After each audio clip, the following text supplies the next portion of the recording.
Hey everybody, how's it going? Josh here, and today we're going to talk about how the MonsterVerse Godzilla changed the Godzilla mythos.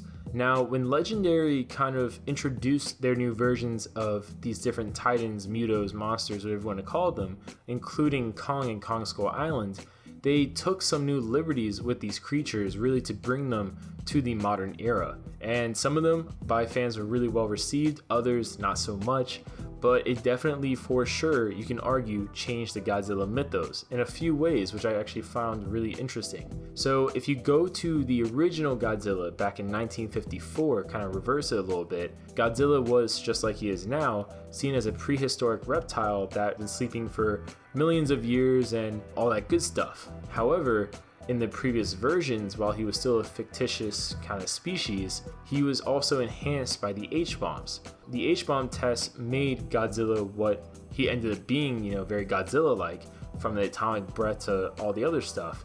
But in the MonsterVerse version, Godzilla was again a prehistoric reptile, but he wasn't enhanced by the H-bombs. It's a really interesting change right there, but that change alone kind of indicates a huge shift in the mythos between the old Godzilla and the current one and potentially the future ones that will follow it. And the reason why I say that is because it really shows the change between how cultures and how pop culture view certain things, such as radiation. And if you want to go back in time to like the early 2000s when Spiderman was first reinvented for the Ultimate Comics, a huge change they made was instead of it being a radioactive spider that bit Peter Parker, it was a genetically modified, genetically engineered spider, which also carried over to the Raimi films. And this was a huge shift in the Spider-Man mythos in a very similar way to how MonsterVerse Godzilla was a shift in the Godzilla mythos, because it definitely demystifies the whole radiation thing and instead goes the more scientific route, which goes into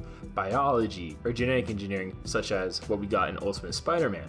And this carries over, like I said before, into the MonsterVerse, because instead of the H-bombs enhancing Godzilla and the H-bomb tests being a cause of that, instead the H-bomb tests in the MonsterVerse universe were attempts to kill Godzilla. So Godzilla was already around, he was already powerful, also have further proof that he was powerful before nuclear testing and before H-bombs, because he was battling King Ghidorah and the other titans as shown in the cave paintings on Kong Skull Island. And another thing I thought was actually really interesting was a change in Godzilla's kind of personality and demeanor, because in the previous versions, Godzilla was easy to be aggressive and easy to be kind of antagonized. This was really characterized by how he just kind of destroyed Tokyo and basically anything in his way in a lot of really early depictions. And obviously in future depictions, especially as he got more popular, sometimes they tried humanizing him a little bit, sometimes they tried making him either more gentle or more of a benevolent type creature, but it's definitely a huge shift from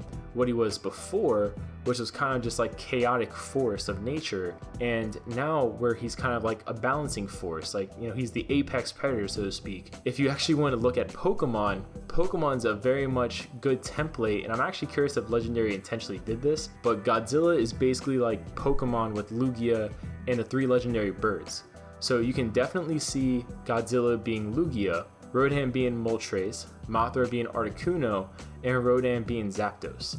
It's very interesting actually, because just like Lugia, Godzilla is the balancing force for all these different monsters. So if any of the monsters kind of get out of whack, go beyond what they should do, out of their lane, so to speak, Lugia, or I guess Godzilla in this instance, puts him back in check and maintains balance. While Mothra and Rodan were never really mutations from radiation like Godzilla was, and I guess to a certain extent King Ghidorah if you do the Dorat's origin, it's interesting that now in the MonsterVerse universe, none of these monsters have the radiation connection. Even the mutos who had some sort of nuclear energy connection weren't made from atomic energy.